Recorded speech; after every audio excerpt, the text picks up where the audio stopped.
Children are being stolen, 1,400 a day.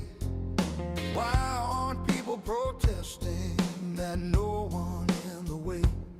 You got advocates parading around the good old USA.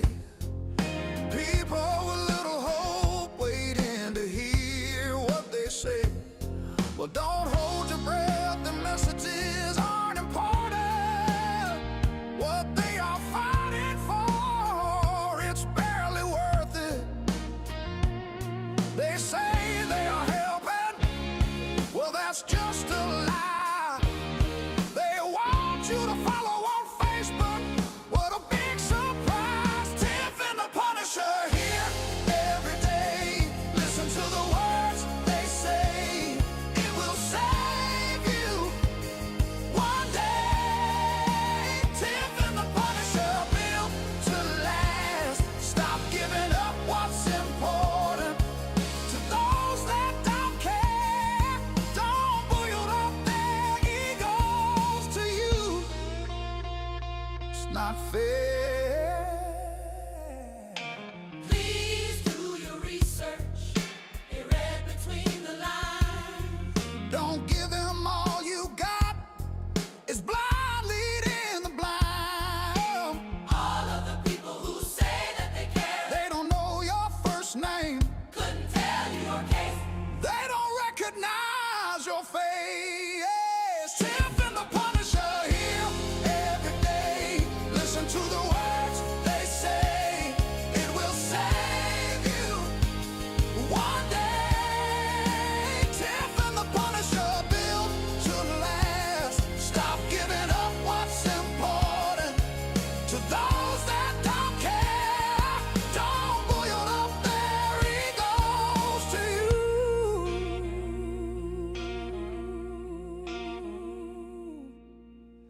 It's not fair.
We know it's all about the money, we know they lie, we know this is corruption.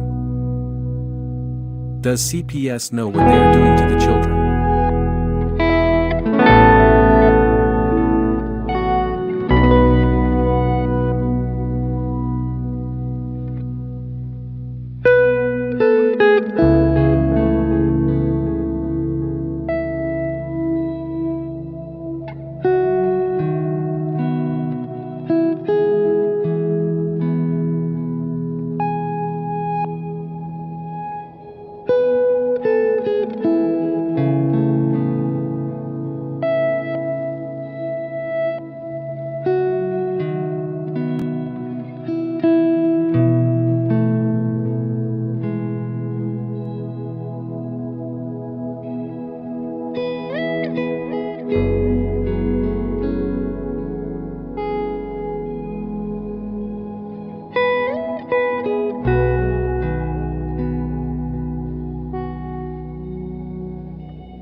Tiff and the Punisher, they won't back down. Fight for the children in every town.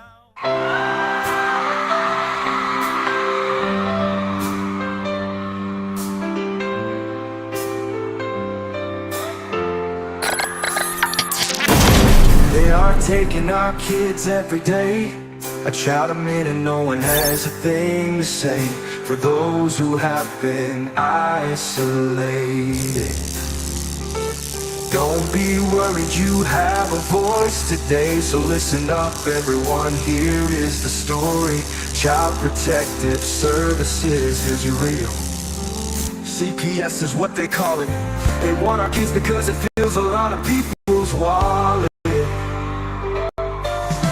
We all think it won't be us. We say when they come we will be so tough. It all sounds good when there's no one to take them. But when they come, your voice gets to breaking. Stay calm, step away. CPS ain't taking no one today. We are educated. Stay calm, step away. CPS, you need to leave. I know the tricks up your sleeve. You can't do what you're trying to do. We have done our homework. Don't do a damn thing without a warrant. You no longer will steal our kids this way.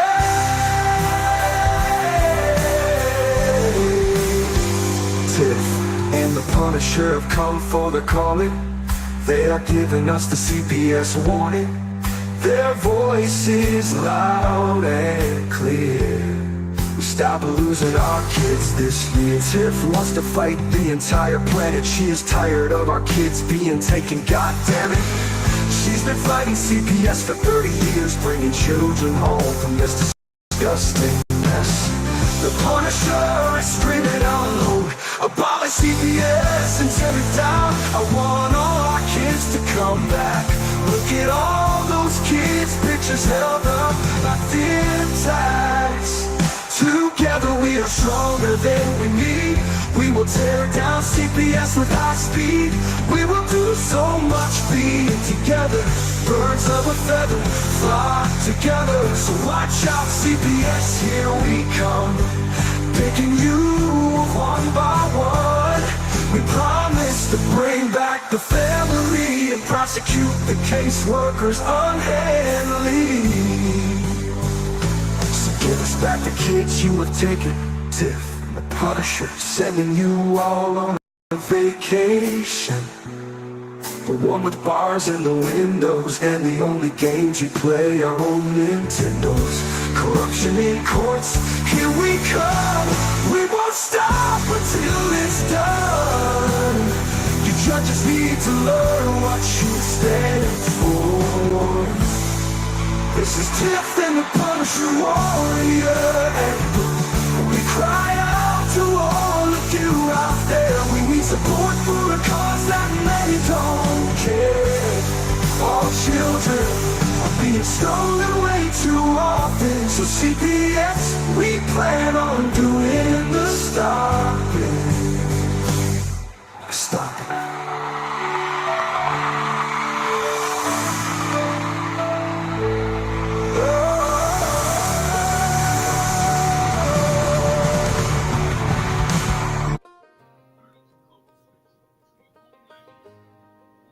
Hey, Tiff. Hey, What's happening? oh, it's a new year. Yeah, sure is. I see Dana's chairs there, but I don't see Dana. Yeah, I see his music is on too. Yeah. Oh, here he comes. Here comes Dana. Of course, he's going to yell at me for my conversating. This is my late conversation of the day. My New Year's Eve resolution. Yeah. Hey, buddy. Happy New Year's, bud. Happy New Year, my friend. Happy New Year, Tiff. Happy New Year to you too. I'm You know, great, brother. Do you know the coolest thing last night was this after the show? Dana and I were talking, and his son said his resolution for this year was to be a better person. That's what he said. That was the coolest thing I've ever heard. Oh, Yeah. Yeah. Legit. Yeah, that is was so really cool. sweet. The stuff that came out of his mouth last night was magic, Tiff. I'm telling you. Like, he came on, he was talking to you guys, and he said, well, I'm glad to meet you. He goes, because I don't have a lot of friends and I'm a little lonely. Oh, that breaks my heart. Did you hear him say that? He said that to you guys. Mhm. I didn't hear all of it, but I heard that he was glad to meet us and stuff. Oh, he can call me anytime. He's a doll. Yeah. He told me he loved me last night. That's the third time in his entire life he has said that to me. Oh, that's so cool. Dude, I was blown away. Mhm. Yeah, he was very cuddly. We played chess, and he was doing really well. We didn't finish the game, but like, he was doing really well.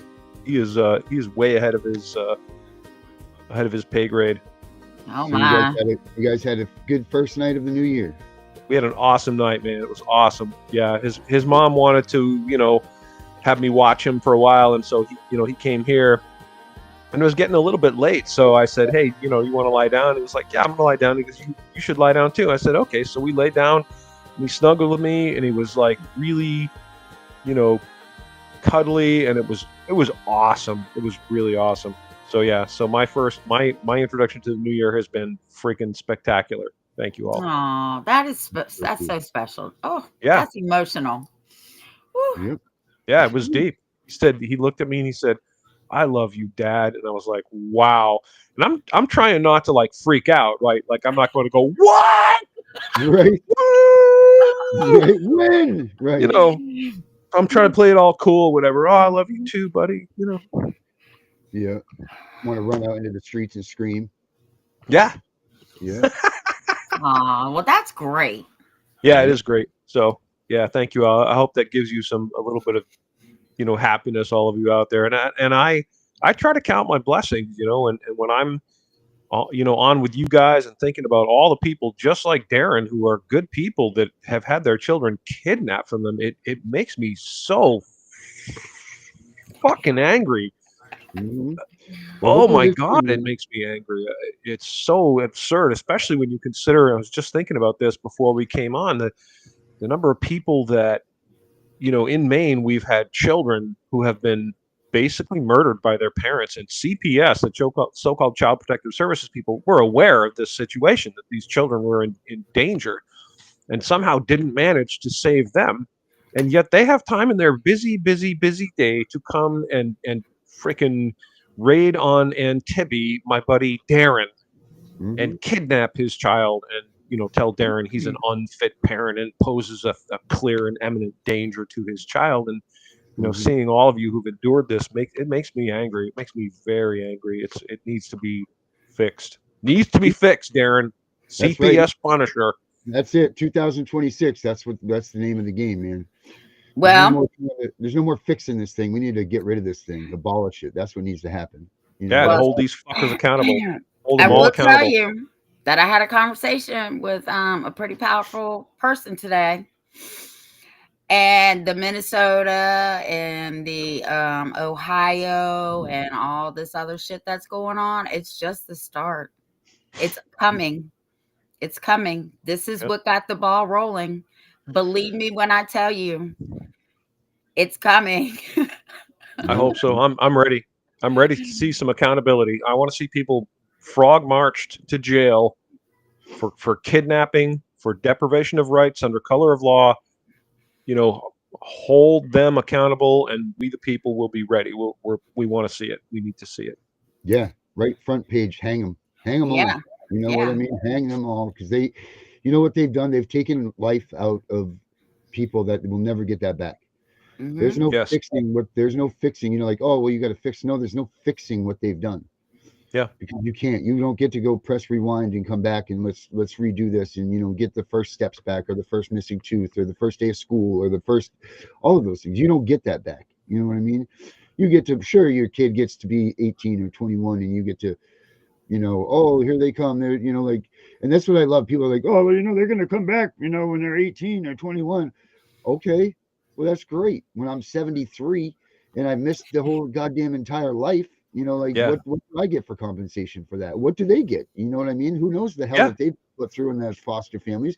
Because I'll be honest, man, I'm not seeing one good goddamn story about anybody in foster care. I don't see one thing about anybody saying, wow, this foster care has really done great by me. These kids that are coming out are saying that it's shit. They've been collected into homes after home after home after home after home. You know, like I've yet to hear one person come out and be like, wow, my foster family was really great and I'm so happy that I Yeah. had. You know, you don't hear that ever. Not Yeah. once have I heard that. Yeah. Thank God that I was taken away from this horrible, abusive household I was in, and it was Yeah, so terrible and horrible. And they brought me to this loving, caring, nurturing foster family. They took yeah, great care of me. I'm so happy. That yeah. is not what we hear, is it? Because you know damn well that they'd be racing them right to the front lines of the media right now saying, look, Yep. here's what you need to be saying about the foster care system. Yep. And it's fucking crickets. It's goddamn crickets out there is all it is. They're not saying Yep. anything to defend this stuff. Nothing. I mean, they're not Money. I saying mean, anything these to people, defend most of the people that become foster parents or look for foster parenting as some sort of vocation or thing they want to do, they're just looking for money. That's the truth. it. It is. That's it. It's all it is. It's a second job. It's a part-time job for someone that doesn't have to go to work. Now, I'm not saying that raising a kid isn't a tough job because it is. But you know, like when you get an extra $4,000 a month, I mean, that's a good little pension, you know, to add to A your lot of money. at home. You know, I'm not saying everywhere gets the $4,000, but you know, mostly around that, it about averages to that, about $4,000, you know, a person. You know, not to mention you don't pay for the medical, you don't pay for, you know, like any of the stuff because the state, you know, picks up those tabs. So that's a big Bears. of money. And you know what?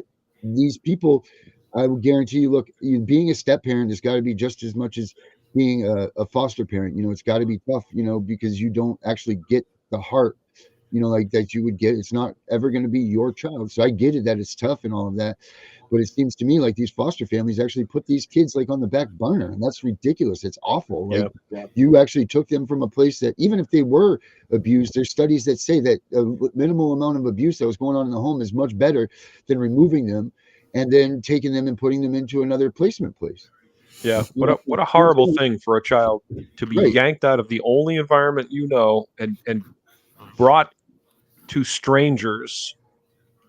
Yeah, really, really not good for that I mean, who child. thought that through and said, you know what, here's a great idea. Let's go steal a kid and then we're going to put them in this place by themselves, no access to anything that they've had in the past.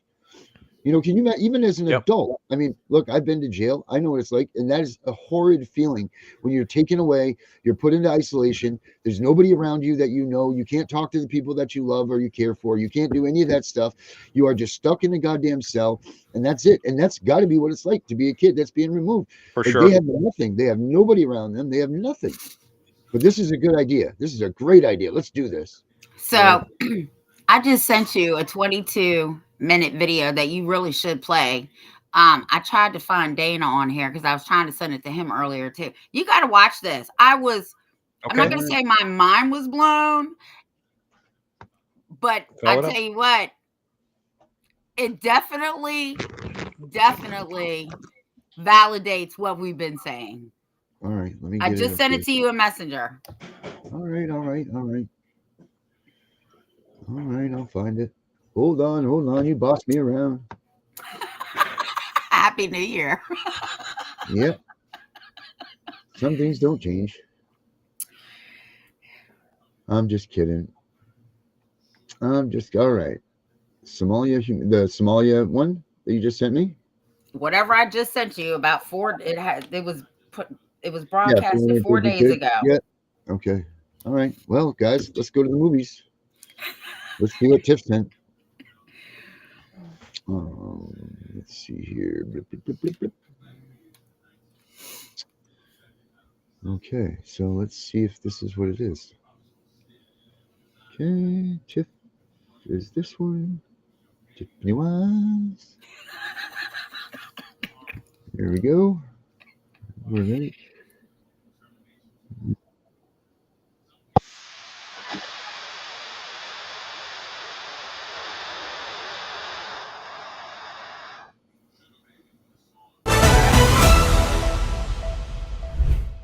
The president has made it quite clear that if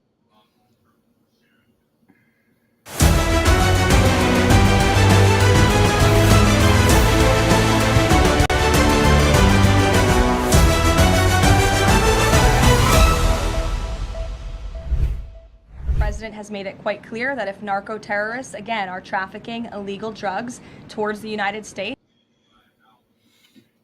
Oh, we're going to do this. he has the authority to kill them, and that's what this administration is doing. San Diego, California. A relief vessel turned into a smuggling ship. A humanitarian couple. 2,743 refugee and orphaned children missing. 1.2 kilograms of fentanyl unaccounted for.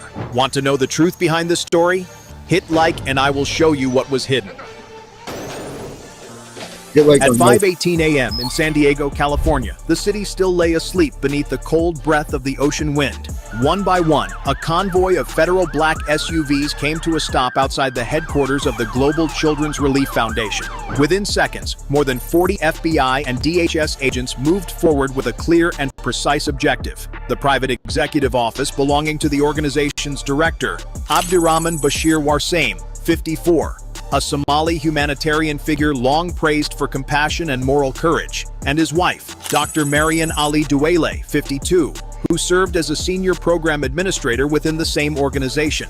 Together, they had addressed congressional committees 19 times. They appeared at 7 international forums, and their foundation publicly claimed to provide education and protection for more than 14,000 refugee children across 3 continents.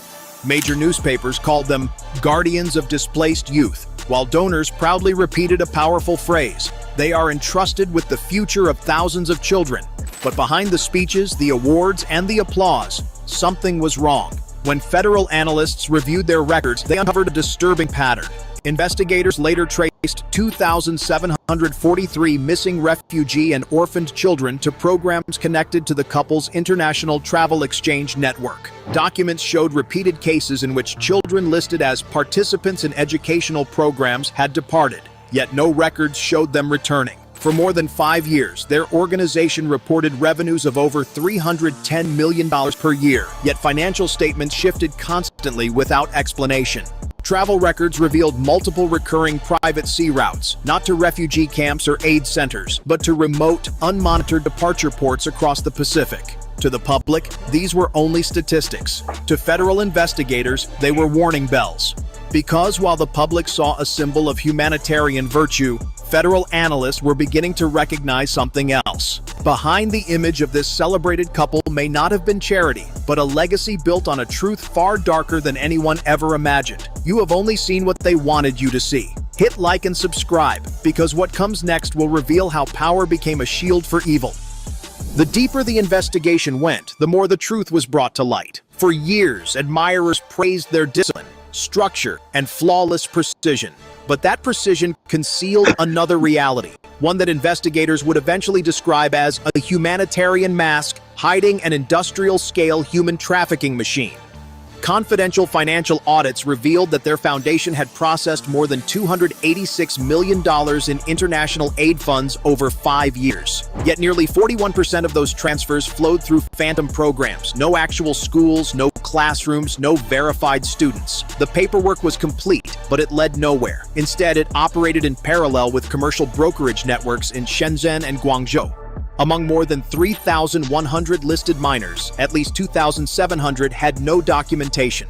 Their tracking records were empty. Their routine medical examinations were halted without explanation. In dozens of cases, even their names disappeared from the digital system, erased as if those children had never existed. The destinations told another story. Passenger manifests revealed repeated departures tied to the same international transport corridor, the same shipping agent, the same time windows, month after month. Each group of children was moved aboard luxury charter yachts leased through third-party shell companies, departing after midnight from discreet coastal marinas in California, Washington, and British Columbia. Passenger rosters described them as youth educational delegations. Every vessel recorded its departure time, and each route ended at southern coastal ports in China. Another intelligence source revealed something even more disturbing. Encrypted communications were traced to members of the CJNG cartel, previously monitored for narcotics trafficking and forced labor networks. The connection was intentional, not accidental. Working together, they coordinated narcotics shipments into the United States.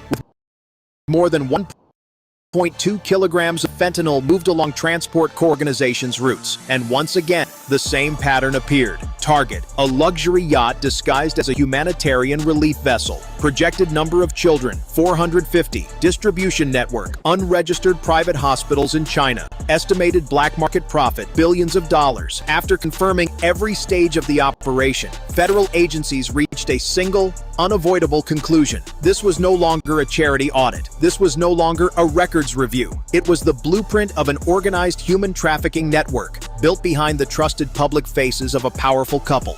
If you want to see how smoothly this network operated, and why it existed beyond the reach of the United States, comment, "Go deeper." What comes next will reveal just how horrifying it truly is. At 5:41 a.m., the Pacific waters off the coast of San Diego were dark and silent. 38 nautical miles from shore, a large white humanitarian yacht cut through the waves, its name painted carefully along the hull. Relief vessel, Silver Dawn. On social media, the voyage was promoted as a cultural enrichment journey for refugee children. The images showed smiling faces, banners, and promises of learning and hope. But inside the federal command room, the truth had already been revealed. On that vessel were more than 450 children, many without identification, many without guardians, many already missing from official records. They were not headed toward opportunity. They were being prepared for sale and transfer. The order was issued at 5:58 a.m.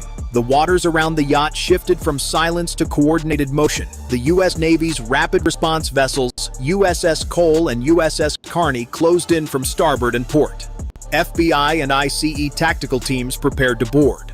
Above the waves, two MH-60S Seahawk helicopters moved into position, one on each side, hovering steady in the cold morning air. No announcement was made. No warning was issued. This operation had one singular objective: stop the ship before any child disappeared beyond reach. When federal floodlights illuminated the vessel, several men on the upper deck stepped back, then reappeared with weapons, attempting to force the yacht forward. Gunfire erupted from behind the railings. Not chaotic, not frantic, controlled, intentional. They were not volunteers. They were not caretakers. They were enforcers. For 12 minutes, the confrontation unfolded in tense, breath-tightening waves. Naval ships blocked the bow. The engines stalled under pressure. On the upper deck, several armed accomplices tried to hold their ground, but resistance weakened as the perimeter tightened. From above, the Seahawks deployed ropes. One by one, federal agents descended onto the deck, not to provoke, but to reach the children below, crying in confusion and fear. Uniformed crew members moved to block the passageways. Some tried to build barricades inside the corridors. Others ran toward the cabin sections. A few retrieved concealed weapons and fired from storage compartments. Then Warsame and Duale, once praised worldwide as humanitarian leaders, ran toward the aft passage of the vessel. Not toward the children, toward escape. Inside the ship, the teams worked calmly and methodically. Cabins were opened. Children were gathered into secure areas. Medical personnel reassured them, speaking softly, slowly, gently. No child was injured. Not a single child was left behind. On the main deck, the final resistance collapsed. Weapons were lowered. Armed men surrendered. Some dropped to their knees, hands pressed against the deck. By 6:12 a.m., 27 individuals were in federal custody. 3 armed resistors were found unconscious at the scene, and in the narrow rear corridor of the vessel, under dim emergency lighting. The couple stood there, not in authority, not before an audience, but pressed against the bulkhead, trying to hide behind a storage hatch. They said nothing. They did not protest. Their wrists were bound. The applause of conference halls was gone. The cameras were off. The stage was gone. For the first time in years, no speech was delivered, only silence. And the two figures, once celebrated as protectors of children, were escorted across the deck under federal guard, while the very children they had abandoned were carried into the safe arms of those who had come to rescue them. What shocked federal agents wasn't the battle itself. It was the network behind it. Comment, expose. The next part reveals everything. By 7:21 a.m., the gunfire had fallen silent, and the deck of the Silver Dawn relief vessel was under full federal control. The morning air over the Pacific was cold and still, broken only by the sound of helicopter rotors and the steady movements of rescue teams guiding frightened children into safe areas of the ship. There was no celebration, no applause, no sense of victory. What waited inside the vessel was not a crime scene. It was a hidden system, As agents moved below deck, they discovered corridor after corridor of tightly arranged cabin compartments. Each small room contained stacked bunks, folded blankets, and lists taped beside the doors. Some lists contained nothing more than first names and numbers. No guardians, no addresses, no legal records. In total, over 450 children were counted and verified on board. Many wore identical wristbands. Many had no luggage. Several did not know where they were being taken. And when they were asked who had authorized their journey, the answers were vague, confused, or painfully quiet. Some believed they were traveling to study abroad. Others thought they were being adopted. Several had been told they were part of a cultural program approved by charitable sponsors. But there were no education materials, no school coordinators, no legitimate travel guardians. Instead, agents located a locked administrative storage room near the lower engineering cabin. Inside were 40 encrypted communication devices, ledgers marked with foreign transfer codes, multiple travel rosters linked to earlier voyages, and contact keys tied to offshore handlers in southern China.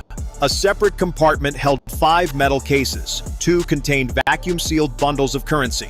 1 contained high-value jewelry and payment contracts. Another held narcotic trace packets consistent with prior trafficking routes. The 5th case contained something else entirely: documentation from foundation donors, humanitarian endorsements, and program sponsorship reports, all written to describe the very same children as beneficiaries of aid. But the names on those records did not match the manifests found on board. And in federal review, many of those beneficiaries were already marked as missing in international systems. It was no longer possible to call this an irregularity. It was evidence. Outside on the deck, medical teams examined the children one by one. Several were dehydrated. Many were exhausted. Some had been moved between locations multiple times before boarding the yacht, never told why. Yet through all of it, the crew members disguised as caretakers referred to as a humanitarian mission. They wore uniforms. They used official language. They spoke as though the system around them was legitimate. And that was what shook investigators most. Nothing about the operation appeared chaotic. Nothing resembled crime in the shadows. Everything was orderly, organized, structured, built to move human lives as if they were cargo. By the time the ship's lower levels were fully secured, the truth had taken shape. This vessel was not an accident. It was not an isolated act. It was one node of a network, hidden behind charity reports, protected by official paperwork, and powered by people who had convinced the world they were saving children, while quietly sending them into the hands of those who would profit from their disappearance. For everything to unfold this smoothly, someone has to be pulling the strings. Who do you think it is? Your reasoning could help bring the entire picture into focus. By 8:10 a.m., while the relief vessel Silver Dawn remained under strict federal protection, the investigation shifted from the ship itself to the machinery that had allowed it to operate for so long. Inside the Federal Command briefing room in San Diego, analysts began reviewing years of internal records, travel authorizations, and port clearance approvals connected to the couple's organization and their foundation. What had happened was not coincidence. It was coordination. Over a span of 5 years, more than 118 international departure requests had been approved under the same humanitarian categories: youth exchange, temporary relocation, and educational transition support. Nearly every departure occurred during the same late-night inspection window, between 1 a.m. and 3 a.m. when staffing was lowest and oversight procedures were routinely delayed. None of those departures were flagged. Not a single one was denied. When investigators traced the approval chains, the findings were deeply alarming. Several documents had been processed through private compliance consultants and third-party assessment firms hired to support international aid logistics. Their signatures appeared repeatedly on cargo transfer papers, passenger exemptions, and maritime transport waivers. The more files analysts reviewed, the clearer the larger picture became. This network did not survive because it was invisible. It survived because too many people chose not to see it.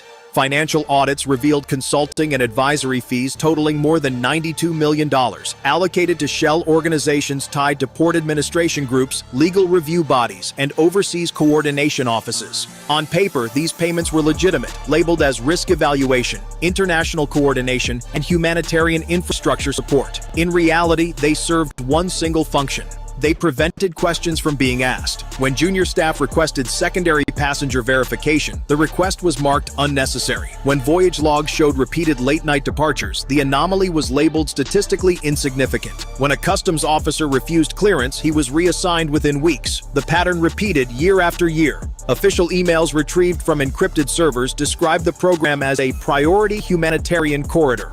Some cargo declarations were pre-classified as low risk, meaning no deep scanning, no extended review, no intrusive inspection.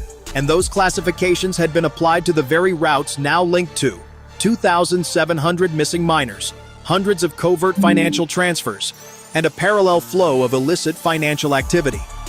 This was not a bureaucratic failure. This was institutional permission. What troubled investigators most was not the money itself, but the individuals who reinforced this system did not see themselves as criminals. They spoke in the language of efficiency, growth, partnership, and international cooperation. They convinced themselves they were protecting programs, protecting reputations, protecting stability. But stability for whom? Every unchecked approval, every softened report, every buried question carried a human cost. Children disappeared in silence, records closed quietly, and a humanitarian image concealed a criminal network that operated through offices, boardrooms, and polished institutions, not alleys and shadows. When the final briefing concluded, one realization stood above the rest. This network did not operate beneath the system. It operated inside it, sustained by paperwork, protected by process, and upheld by people who believed that looking away was easier than confronting the truth.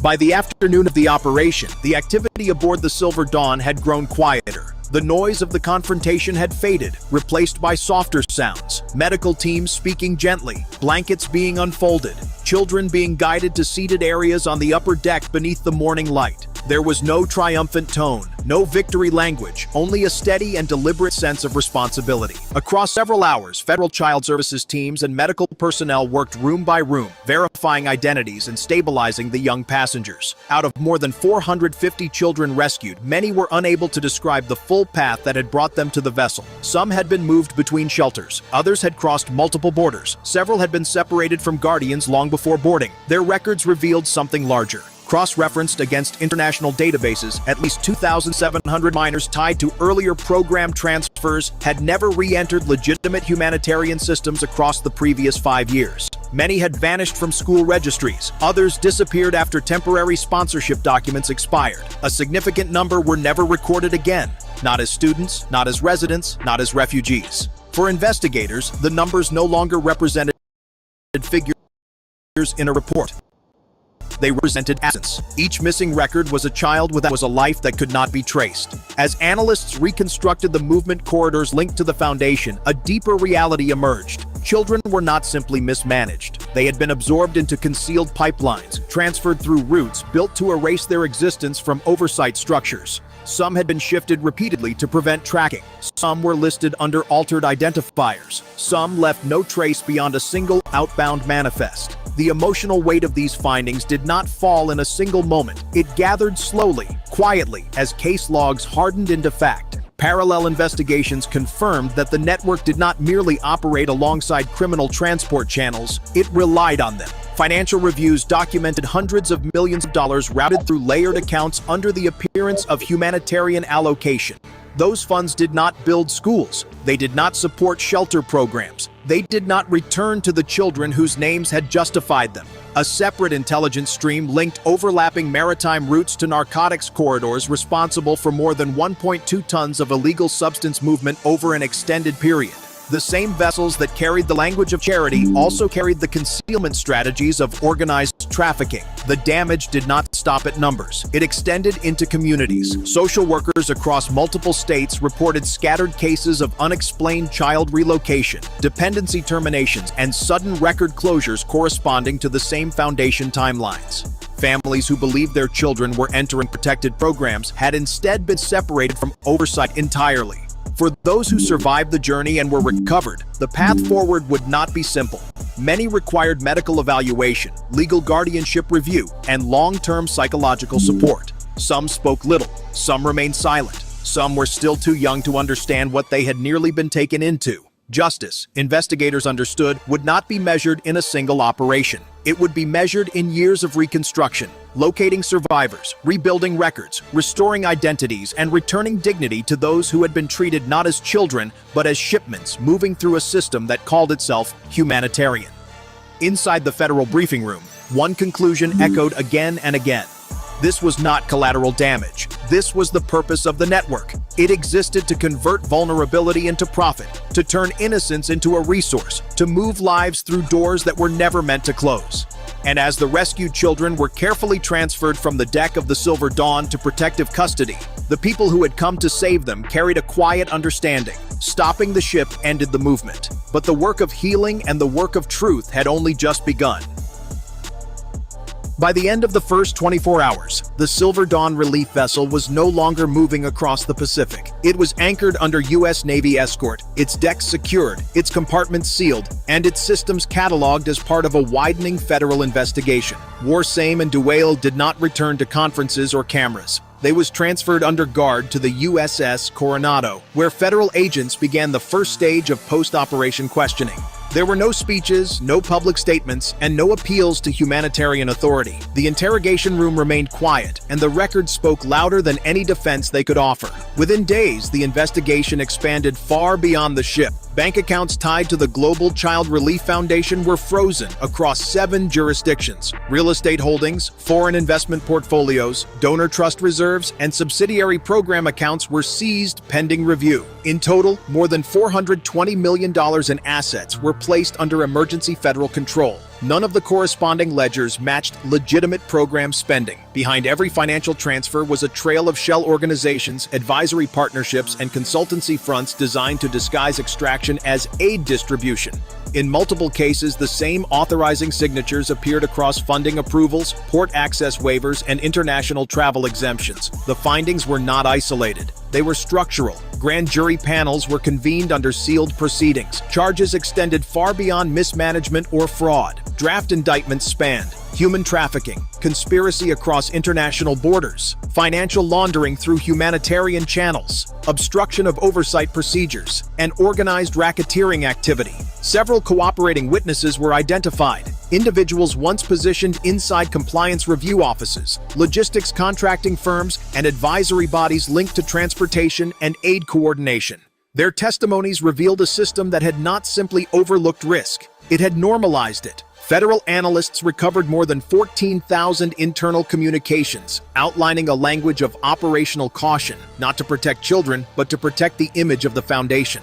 Phrases such as "avoid disruption to priority partners" and "do not delay humanitarian throughput" appeared repeatedly across routing approvals. Those very approvals corresponded to the same corridors tied to 2,700 missing minors, overlapping narcotics routes, and concealed maritime transfers over multiple years. Meanwhile, oversight audits were launched at additional program hubs in 3 countries. Early findings revealed similar documentation patterns, similar contractor relationships, and similar low-risk classifications for passenger clearances conducted during overnight hours. This was no longer viewed as a single case. It was recognized as a model, one capable of replicating itself wherever institutions valued efficiency over scrutiny, reputation over accountability, and paperwork over truth. There were no public celebrations when the findings were presented. No press conference declared victory. Inside the closed briefing rooms, the tone remained measured and solemn. Investigators understood that the arrests, asset seizures, and indictments could not reverse what had already been lost. Communities would spend years repairing trust. Survivors would navigate long processes of recovery.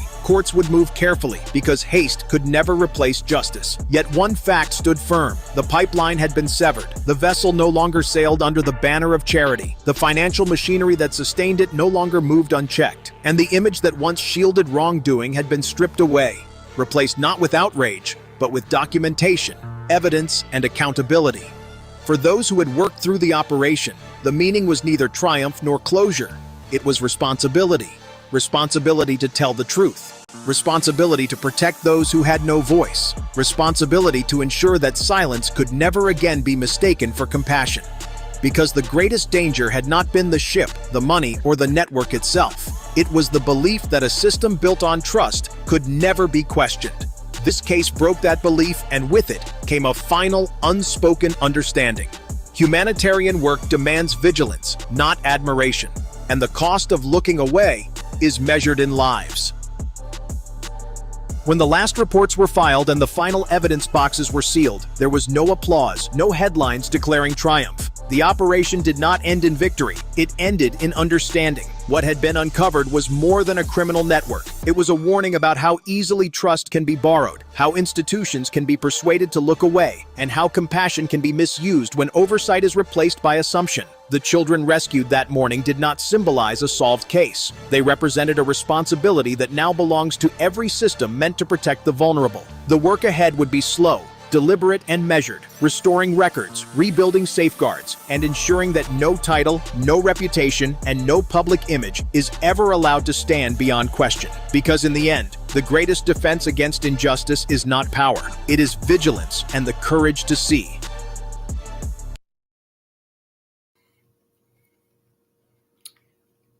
Well, well, well.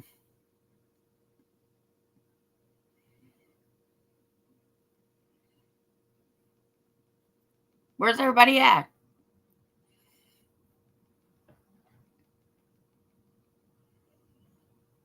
Turn your mic on. Turn your mic on. That was insane. That was so. That just verifies what Allie Carter says, right? Allie Carter talks about this all the time. That CPS is the lifeline of that, and I'm looking it up right now.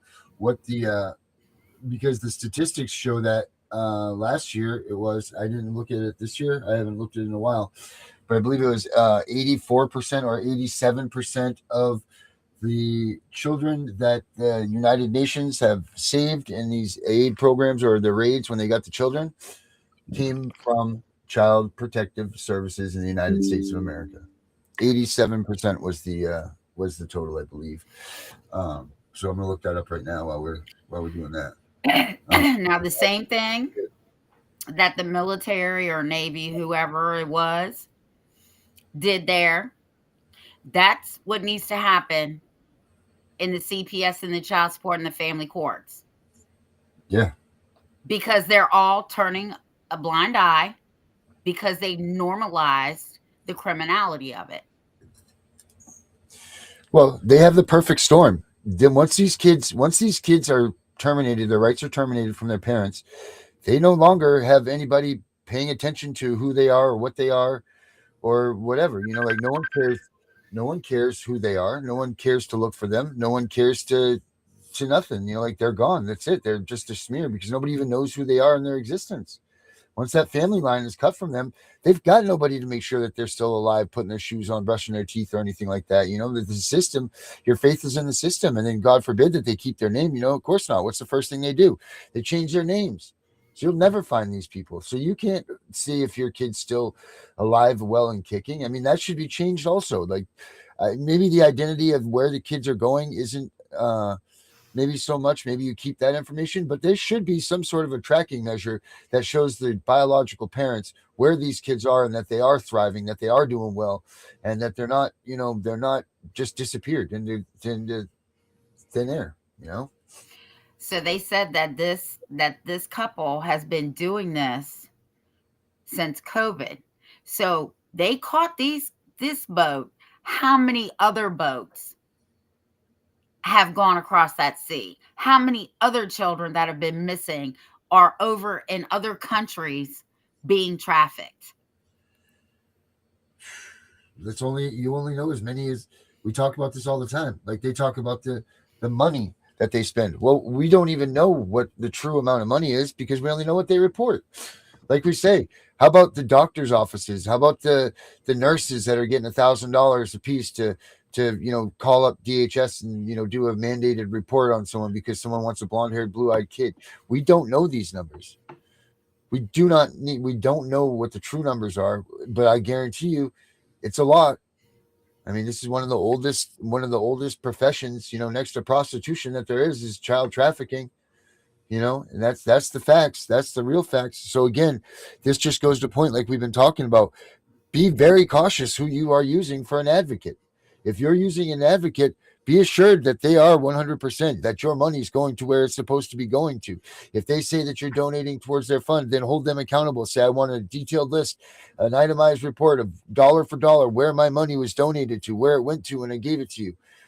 Because this is what ends up happening. People aren't paying attention. They're not holding the people that are taking their money accountable.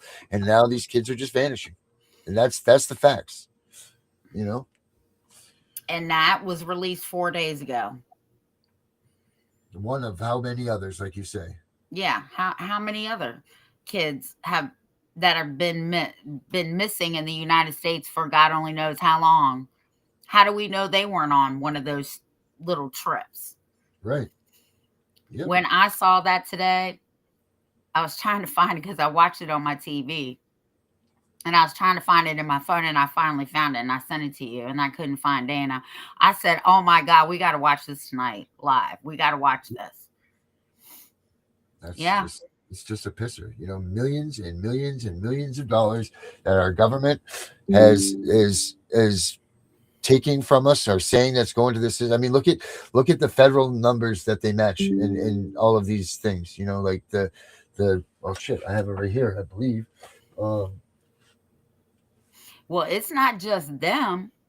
If you watch other shows off that channel, there was the IRS director of 7 states got busted, okay, for filing false income taxes and stealing people's identity. Another guy who was a customs guy was supposed to be watching the stuff coming in. A baby was hurt because the car seat that was brought in illegally and signed by him was in a car accident. And a doctor is actually who turned him in because she had an 8-year-old in a booster seat with the same injuries as this little one, because this guy was just signing counterfeit shit into our country because he was getting paid. And you want to know what their responses were? What's that? I only make $180,000 a year. What did you expect? Wow. Only 108. I wish I could see $180,000 a year. So the video I sent you, go in and watch more of those things, because I'm going to tell you, I started watching them, and let me tell you, these people that are working for the government that are only making $180,000 a year feel like they're entitled to more. And these people had billion-dollar boats, cars, all kinds of shit. Jesus almighty. It's bad. Right. But that's what I'm saying. We don't even know these true numbers because we don't know what's not being reported, you know? And I mean, I don't know what the whole total, if you did a total search of how much money is this whole system worth, you know, not just what they're spending in on Title IV and the ASFA and all of these different programs.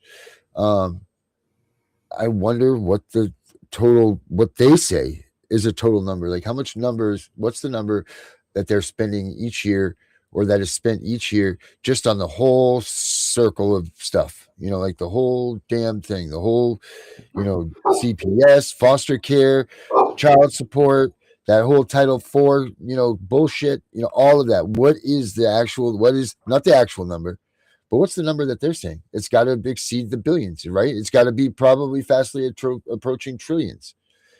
And if you got something that's that big, that's that amount of money, how are you not going to have corruption? And how are your kids not going to be the ones that are targeted in this stuff? I mean, this is it. And this is why I believe that abolishment is so not far-fetched, because I promote abolishment. I think that, but I really do believe that if we abolished CPS, our economy would fall down, because it's so much money invested into our economy between doctors, lawyers, judges, counselors, rental properties, you know, like the list just goes on and on and on and on and on. Who has their hands inside of this stuff? You know, like, this is just absolutely crazy. They all have so much money invested in this whole thing that we call foster care or child protection, that you really would be destroying I would say probably half of our economy would be just wiped out. I really do believe that, I mean, it's just absolutely insanity. That's my own opinion on that. And it's for educational purposes only, but it's just asinine. And to think that there's not going to be any sort of corruption because of it is just, you're just stupid. So these people that are out there saying, oh, they don't get incentives, they don't get any of that stuff. Well, first of all you have to do is look up online and find the bills that support this stuff where it actually says, let's see, incentives for providing permanent families for children. Do you all see that word? Adoption incentive payments, incentives. That means that people are making money. They're getting paid to do something. Now, why can't we just change all of that stuff to reunification? Incentives to reunify. What's to that put bill back number? in your homes. It's HR 867-8, whatever that means, but because there are different numbers throughout the page. Oops. So that part is HR 867-8.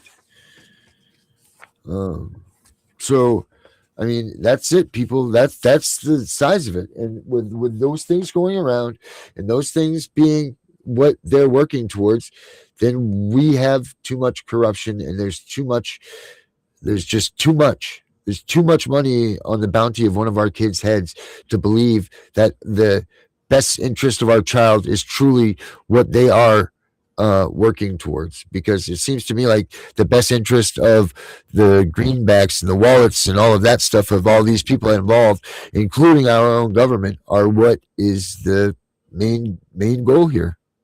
There's no doubt. When was that bill in place? It makes references to the 90s, so I'm going to guess that, but then it does go into like the 2002. All right, because So I I got don't know the what one. I got the one from 1997 and 1998. it says. Title II, incentives for providing permanent families for children. So I don't know if You're this is gonna have part to of the send that. ASFA. You're gonna have to send that to me because I'm not. That one's not coming up. I mean, they have things in here started as this. It says reauthorization of family preservation and support services. It says, in general, Section 430B of the Social Security Act is amended. Check this out. Inserting the semicolon by adding at the end of the following. For fiscal year 1995, $275 billion. For fiscal year 2000, $295 billion. For fiscal year 2001, $305 billion. Like continuation of reservation in certain amounts. It's just crazy. It's just conforming amendments, sections 13712 of the Omnibus Budget Reconciliation Act of 1993. Like, what the hell are these things, right? What are these things that we don't even know this money is going towards incentivizing adoptions? We don't even know what these bills are. That's the problem with bills that are getting passed. I don't know why this thing just got real hazy, but that's the problem with these bills when they get passed. People, you need to look at every bit of what they're talking about, because inserted in these things are all kinds of extra money. It might be like you might think it's for school lunch, but in reality it says $10 million going towards to incentivize doctors to promote well-being for the state, or something like that. You got to look at everything that goes through these people's hands. It is up to us. We are a republic, so that means that we don't get to vote on everything. That means that we vote for our officers to come in and to speak for us. So whatever they're voting on, you need to be looking through and calling their offices and telling them, look, I want you to not do this because I found this. So you need to look through every bit of these legislations that they're trying to pass, because this money is being handed out like it's candy, and it's all to prevent your child from coming home. All of it, because they don't have programs out there that say incentivize reunification. It says it that in the Title IV Social Security stuff says that reunification needs to be the goal to get that money. So what do? They just lie the whole time and say, yes, Your Honor, reunification is still the goal. And then when 12 months hits, they go in and they say, I'm sorry, Your Honor, reunification has been turned to termination or adoption. because they're not getting that funding anymore anyway. So these are the things that you all need to look out for. Everybody's running around, prancing around saying, I'm making a bill and I'm doing this and that. Look at the stuff that's already out there and tell your local senators and congressmen and your state representatives and all of these people to cut the ties with anything that has to do with child protective services, because none of the money is going to anything good at all. It's going to these things, just like the video we just watched. That's where the money goes. Is that where your hard-earned money that you pay taxes are supposed to go? Is that where you want your money going to? I sure as hell hope not. Hell no. Man. I just Crazy. sent you a couple of things too that I was researching. But yeah, can you put that in a PDF and send it to me? If I can find it, I'll just scan it and I'll resend it to you. Like I said, I just ran across that, and like when you're going through your files, you're like, "What the hell is this right here?" I don't know how many times I've done that. Right. Oh my God, I haven't seen this. I forgot I had it. Right. I swear to God, every one of us in this that are watching this and everything, all probably have filing cabinets that are stuffed full of everything. I mean, there's a reason why we all try to, say that we can represent ourselves, and that's because, you know why? Because we learn this stuff more than they know, and that's what scares them too when we go into the courtrooms. All of us know way more than these lawyers that they're appointing you. Absolutely, because we're all laser focused on trying to get our kids home. So we're looking up every rule, regulation, all of that shit, law, code, statute, any of that stuff to make it so that we can get our kids home. Like, we are all annihilating this stuff. That's why if everybody could just stop their bullshit trying to be the leader of some pseudo fake, whatever, trying to be a pseudo celebrity of a movement that doesn't need a pseudo celebrity. They need genuine people that care about children and want to get children home and to preserve the rights of the family and to preserve the rights of the dad and the mom and to protect the moms while they go into the hospitals, to make sure that they can't just have all of their shit sent away without, their own authorization, and to make sure that dads aren't being illegally held hostage paying child support that aren't kids of theirs, or the parents that are trying to just get divorced and, they don't want things bad to happen to their kids, but the state, orders all of this stuff to have happened so that these parents can make a clean break. It's just absolutely asinine, and people need to start waking up, paying attention, and stopping this, because we're all guilty of promoting it. That's my opinion. Ooh, Darren, maybe I should have let you watch that video way before you came on. But I understand, because I was so fucking outraged. I'm like, I can't watch it, but I can't turn it off. I can't watch it, but I can't turn it off. Right. It's like going past the car accident, You right. You just gotta keep rubbernecking. Yeah. Yep. Yeah. That's the truth. So don't let them lie to you. That's right. They're trafficking our children. Period. Yep. And we need to know, as the parents of the kids that are taken and that we're going through all this BS, it is our fault. So we need to wake up, and we all need to start making sure that this doesn't happen anywhere else. I mean, it's hard enough that we're having the fights for our own kids, but just as general human beings, let's be good people the way that we're supposed to be, and be righteous, and make sure that this doesn't happen to anybody else. It doesn't mean that you don't stop fighting for your kids, but God damn it, make sure that this doesn't happen to anyone else, because this isn't right. It's not what our founding fathers intended for America to be. It's not what God intended when he put all of us on this earth to walk this earth. It's not anything. There's nothing right about what's going on here, and it's up to us to change it all, and we need to start doing that. Amen. So, anything else you got left, Tiff, for this first day of the new year? Dana was so pissed you left. Yeah, I see that. No, but I definitely wanted that to be shown tonight, because when they're trying to tell you that these kids aren't being trafficked, don't let them lie to you, man. Don't let anybody lie to you, because the one thing that's coming down the pike is reality.